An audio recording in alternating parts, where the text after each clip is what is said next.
This is a humiliation ritual. This is a humiliation ritual.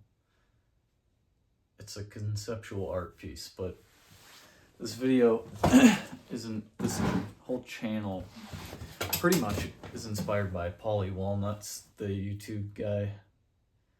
I quit my job like a year ago. Pretty much, I mean, not because of him, but inspired by him to stop being a slave to the corporate slop overlords. And I broke up with my girlfriend, but that's not exactly, he didn't inspire that part, but his videos are pretty inspiring. This is my story and where I'm at with the walnut maxing program. I quit drinking back in September, October, November, December, January, February. Now we're at the end of March. 6 months. Nice. And I got on Chantix, the drug that helps you quit smoking.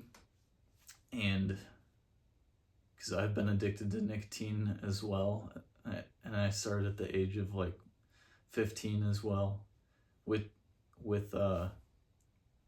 long cut tobacco, because the older kids were all doing it and they were the coolest guys ever and we wanted to be like them. And so we started doing long cut. And my friend, his brother had like left his can of dip in the car and he threw in a lip, and his brother was like inside somewhere doing something, and we were in the car and we're like, yeah dude, we're gonna do dip. Or he was, I don't think I did it. And then he threw a lip in, and then like 5 minutes later just started, and it was like peach skull and he started just yakking all over he opened the door and just yaks on the ground. And I've been addicted to nicotine since then, and I went through fucking long cut, never pouches because I'm not a pussy, just kidding, but long cut, then it was Juul, then it was this other one that was like, it was like a rectangle and it was like double as strong as the Juul, and then it was Views, and then it was the Chinese ones that are like, I don't know if it was the Elf Bar, but it was like, I got the like mango ones, it was like round, and then black tip with the nipple on it for suckies. And then I was a Zinner, and then I started smoking cigarettes. And unlike, well, I don't know what he thinks, but I was always like him too, I guess, was like, cigarettes were always like, oh man, like, yeah, I'm not gonna smoke cigarettes, I'm vaping, like it's not that bad, like it's not as bad as cigarettes, it's not as bad as cigarettes, like those people are idiots or whatever. And then I was zinning, and then I had quit drinking, and I'm an artist, and my buddy smokes Marlboro Golds, and I was like, and then I had some like American Spirits laying around, because every once in a while I'd smoke a drunk cigarette, and the Spirits are not, they're not that good, they are like rough. And then I like smoked, I went and bought a pack of Golds and then I started smoking cigarettes. And then like, I don't know, I was just like, I know this is horrific for me. My grandma died at like 65 from smoking every day. And I was like, I gotta get off this, man. I gotta stop being a slave to big tobacco or whatever, and I gotta stop harming myself. I like how he says it's like self-harm, because like it literally it is self-harm, and it's not the same, it's not viewed the same in society as cutting, but it's like the same thing as cutting. Like, you know, you're not supposed to do it, you do it anyways because you feel something. And so yeah, then I smoked. Then I was like having an upcoming just doctor's appointment, and I was like, man, I gotta get on Chantix. I gotta quit this shit. And so now I'm on Chantix, and it makes my stomach hurt, and I have crazy dreams. So just heads up, if you're gonna do that, this is not medical advice, but that's what's going on with me. And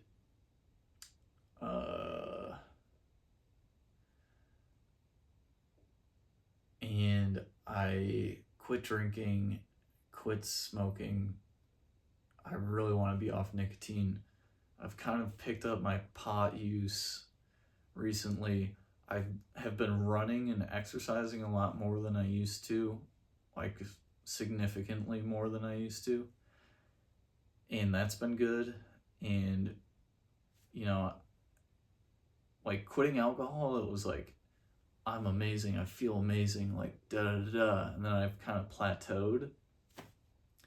And I've kind of been like wondering why I've plateaued. And then I watched Paulie Walnuts' pop video this morning, and I was like, oh yeah. I started smoking weed more, and I've plateaued, and I need to cut that too. And I need to cut the corn, and it's fucking hard, man. Like, just to share my story with the weed, I agree 100% with him. Like, everyone, I have so many friends that are like, it's my medicine, bro, like that. And it's like, dude, it's drugs. You're doing drugs. The same as someone who's smoking crack. Like, you're doing drugs.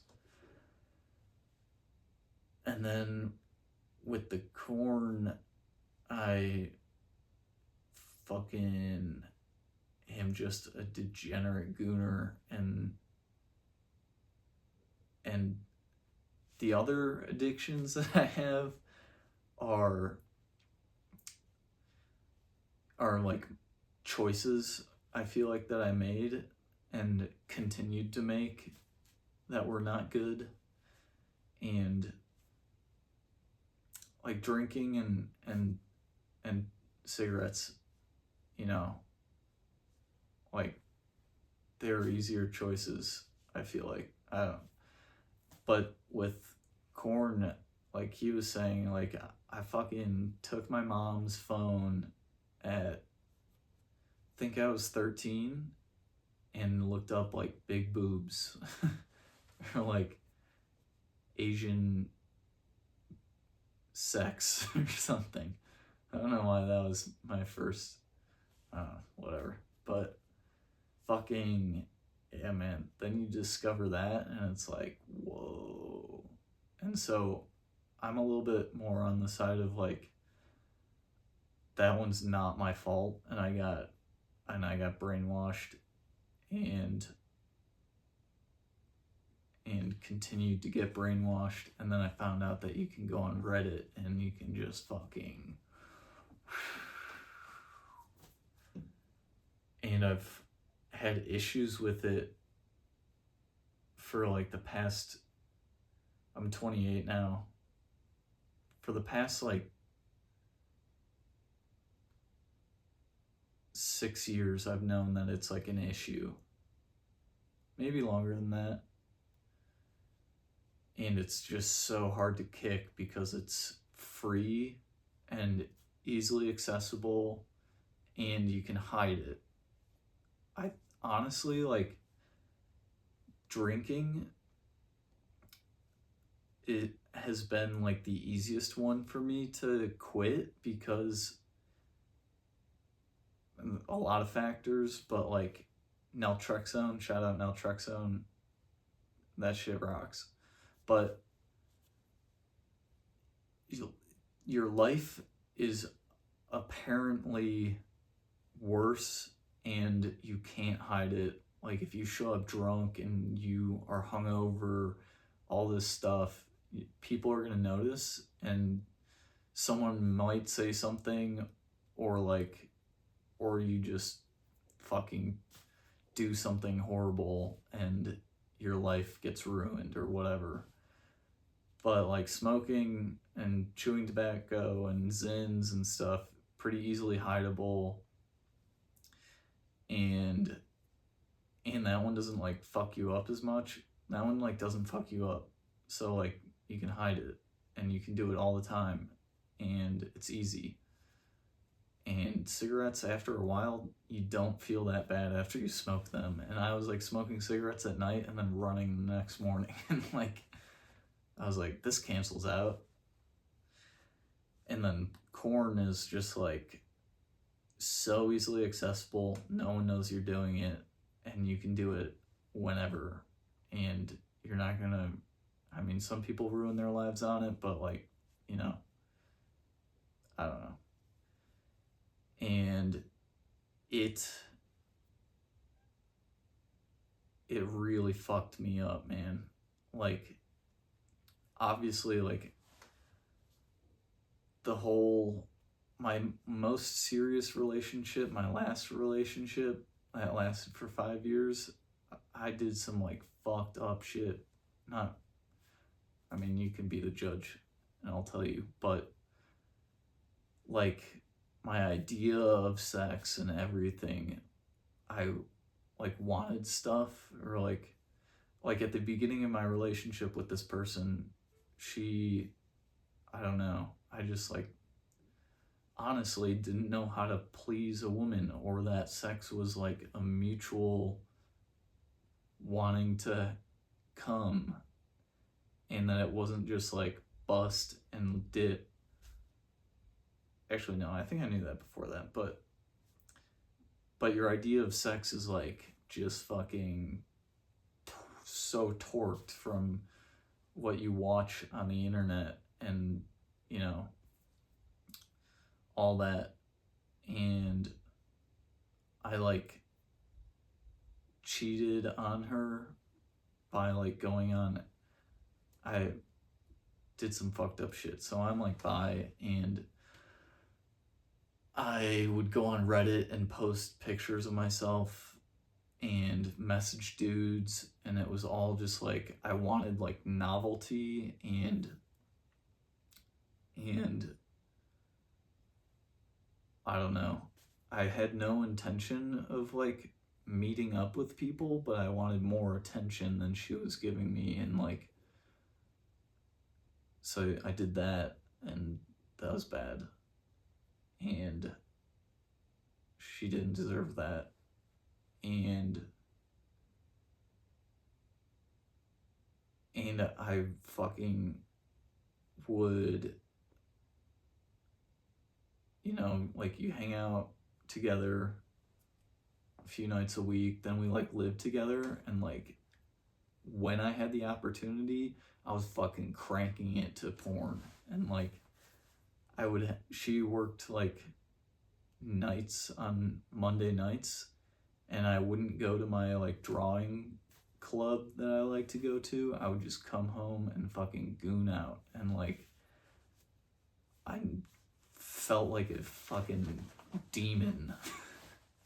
Like a disgusting demon. And it 100% affected my like social relationship with her, like not just the sex aspect, but like what a partner should be and what a partner wants, and like every aspect of it. And like, and then we broke up because I don't want to have kids, and I don't really want to get married, and like I don't know what that's attributed to. Probably my parents' divorce, and I don't want to bring a child into this fucking thresher.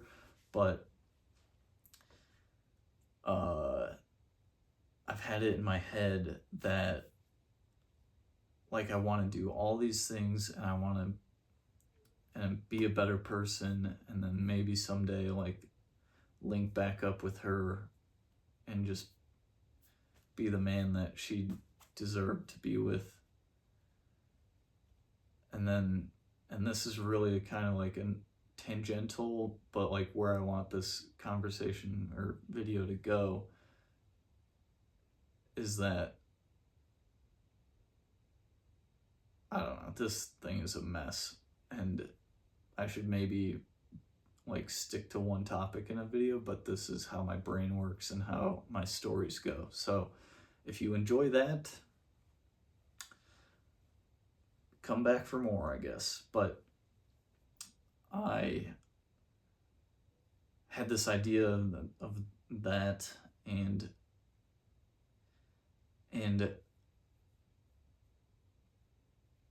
like simultaneously I have that idea, and then also like when we broke up, I was like, I'm just gonna fuck so much. I'm gonna fucking get it out of my system and like be gay and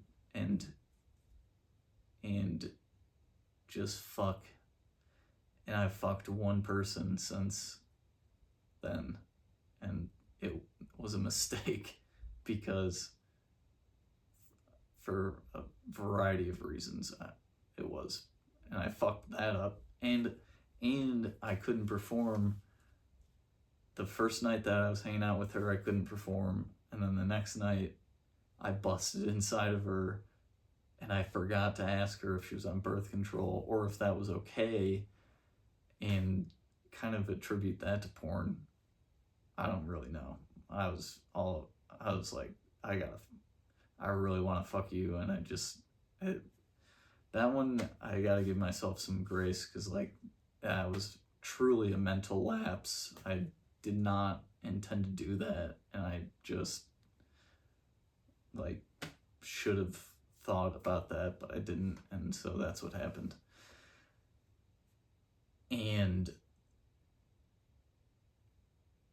But I've had this idea that I want to get better and get back together with her eventually or something. And then,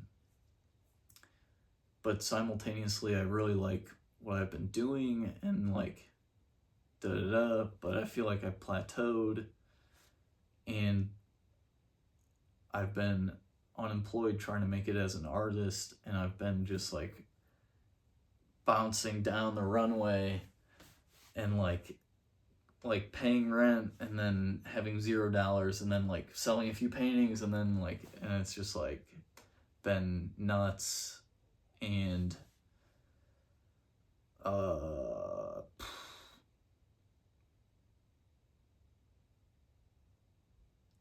so I have zero money, but I have this motorcycle, and I was like, all right, I'm gonna sell some of my stocks and get my fucking motorcycle fixed, because I can't have this thing in the backyard for any longer.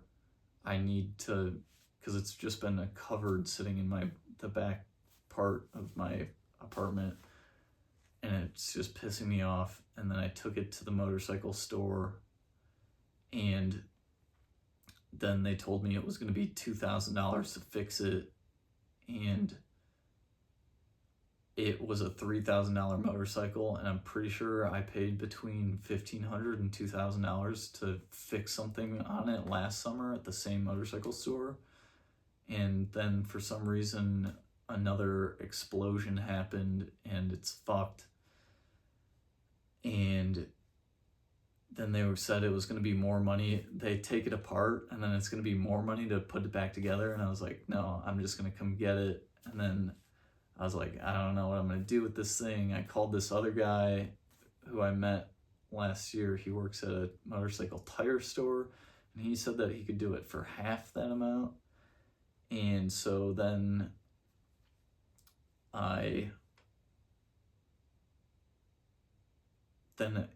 you have to go get the fucking thing during their business hours, and I don't have a truck, so I had to go rent a fucking U-Haul, and it's like $100 for them to even open up the machine and figure out what the fuck's wrong with it.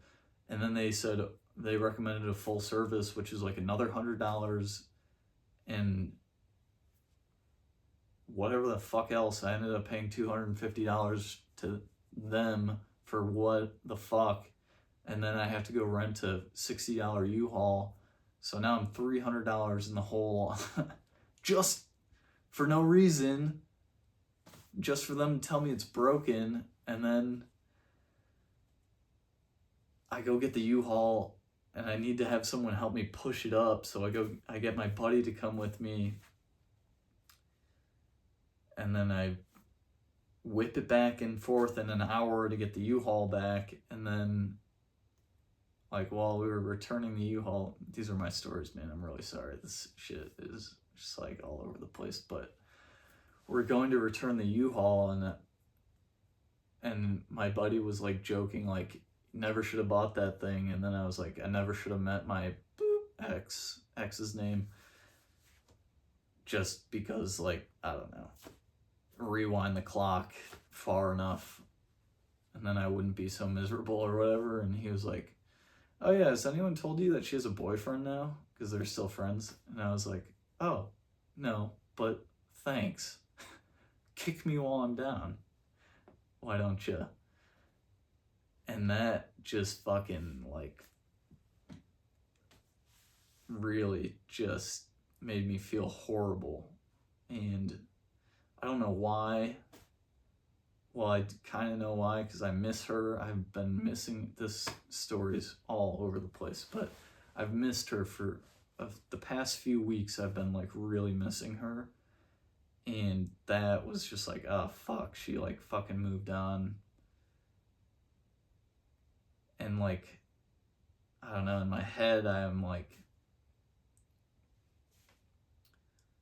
in my head I know it was like the right decision to not move with her and take things to the next level, because I don't really want that. But that stung, and I was having a crazy, horrible day, and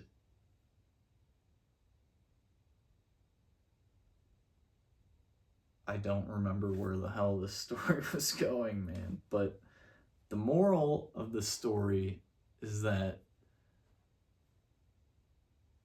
this is a humiliation ritual. No.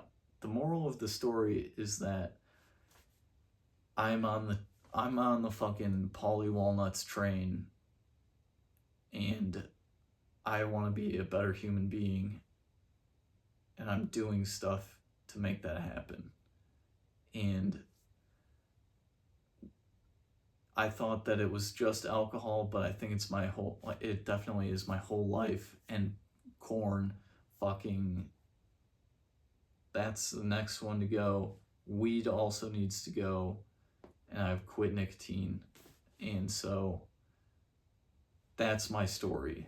That's the moral of the story, is that that's where, like, he is further along than me, but I'm on the train too, and it makes your life a lot better. Not drinking has made my life so much better. Not smoking is going to make my life better. And not gooning is going to make my life better. And like, I was hanging out with my mom this weekend, and fucking no. But yeah, man, get to it. Let's all do it. Get to it. Let's all do it. But like, another moral of the story is that, like, all of these companies want us to be sick, fucking gooning, vaping fucks. And I think some of us are getting off that train. And so it can be done, and we're doing it. And I'm going to do it. I'm going to kick this fucking bullshit and be a real human being. And he was talking about, like, being bored in another one of his videos. And, like, my creativity is so much better when I'm off this bullshit. And I need to get off the phone too. But that one might be the last one to go. Because, like, you can't quit them all at once, I don't think. But tapering, maybe. But yeah, we got this, man. Like, I don't know, our parents were trying their best, but they didn't, like, know about all this stuff that can fuck a child up. They were concerned about, like, they were getting the books and the advice from their parents about, like, don't let your kids smoke cigarettes, and they didn't even know what the fuck a mango jewel pod was, or know what to do if a mango jewel pod came out. But yeah, that's the story.